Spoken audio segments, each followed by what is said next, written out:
Hello, welcome back to the Nurse Preceptor channel on YouTube. I'm Hillary and I'm your Nurse Preceptor. This one will be about ingrown toenails.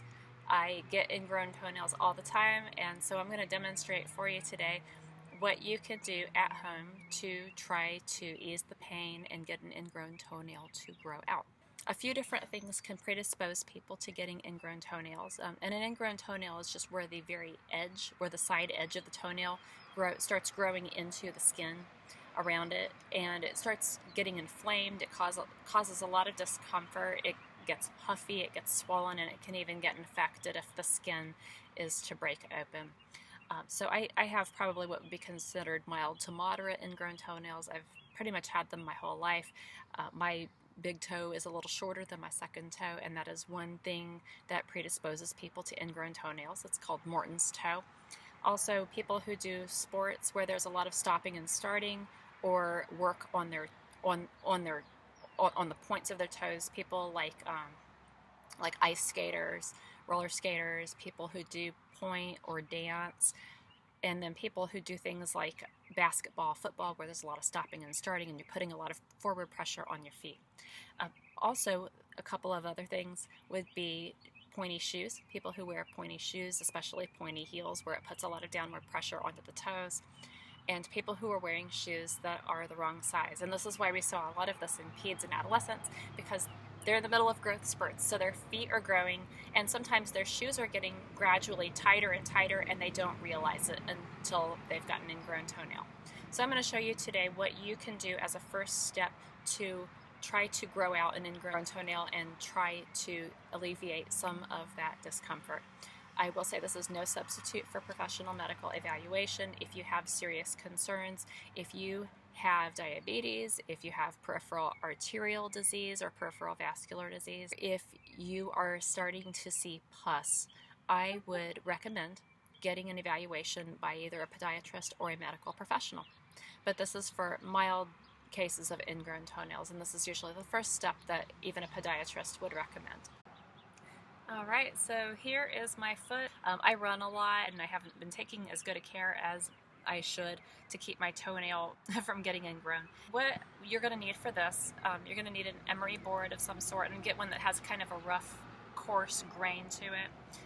You're going to need a manicure tool or pedicure tool, and I recommend one that has an edge that has a little bit of a point to it, and we're not going to be doing anything to break the skin. We're going to be very gentle with this equipment. I also like a pair of clippers in case there is an edge that needs to be gently trimmed. And I've got a cotton pad and some triple antibiotic ointment. So what you do first is, it's my big toe. So hopefully you can see that well. What we're going to do is run the manicure tool right under the edge of the toenail. And I'm going to kind of run it all the way out to the very edge. And I'm looking to make sure that there aren't any shards of nail that are growing into the skin. This is best done when your foot is warm and damp, like right after a soak or right after a shower.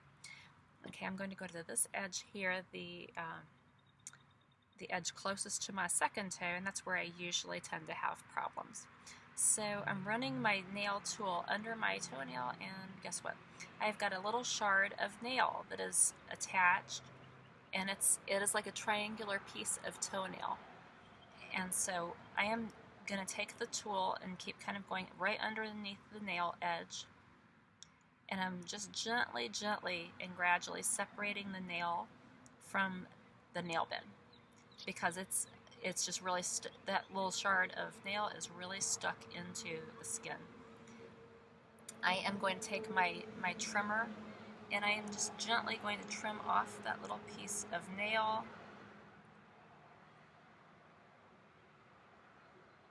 Okay, much better. I'm going to run it under one more time and just make sure that it's still kind of attached. So I'm using the tool to knock that piece away. It was kind of loose. Okay, now what I'm going to do next is I'm going to cut a piece.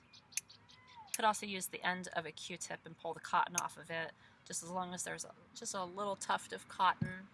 Okay, I'm going to put some triple antibiotic ointment right on my toenail, and right around, especially that skin right around the side of it. And I used way too much, so we're going to use the cotton pad to wipe that away. Okay, so we're going to take our cotton now and put it right at the corner of the toenail. Make sure you get some antibiotic ointment on that cotton pad. And we're gently going to push, kind of introduce the cotton pad up underneath the edge of the nail.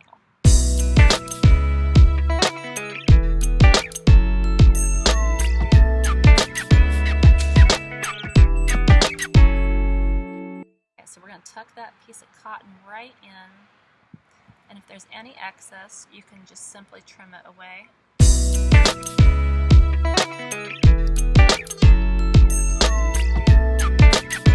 Now what we have is a discreet little splint, and it doesn't look too obvious. You really could wear this with sandals. You tuck that cotton pad under there a little bit. And you want to leave that in place for a couple of days and just replace it as needed. And that should help grow out the toenail.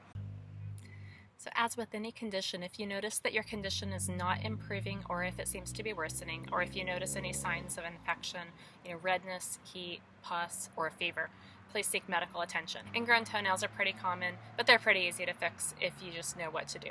So if you found this information helpful, please give me a thumbs up. Leave me any comments if you have any questions or requests for further videos, and like, share, subscribe, and stay safe. I'll see you later.